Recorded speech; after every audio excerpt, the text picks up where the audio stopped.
We really at Buzzfeed, we think about publishing for the social web in terms of all three things of science and art and a business. I think it's very important for publishers to think about the fact that they're creating content for human beings. I think sometimes we get so caught up in the modes of publication that we forget that it's really essentially about people. So I think it's very important for brands and publishers to create content that speaks to people's emotions, that talks to their identity, that's surprising, that has some sort of real emotional appeal. That's what you need to get people to take your content and not just read it, but then share it. There's a great need in the world for content that speaks to people in a social way, and also for advertising that does so.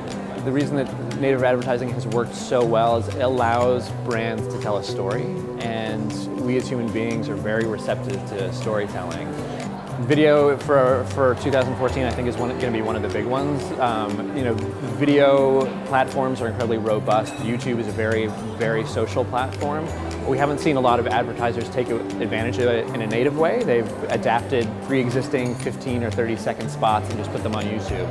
So I think in 2014, we're starting to see people really figure out, well, how does advertising need to change to fit into YouTube? We opened our first international office about a year ago in the UK. The editorial team started developing their own sensibility and really translating what Buzzfeed was doing into the English sensibility. And that's when we saw traffic really take off. That's when we really started to feel like we were getting a hold of that market.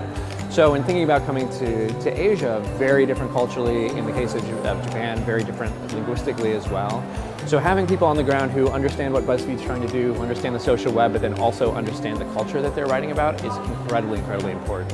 We've also invested pretty heavily in foreign reporting. So we have a half dozen reporters around the world. I think we're going to be growing the international reporting presence at Buzzfeed, and that's something that's really exciting to me.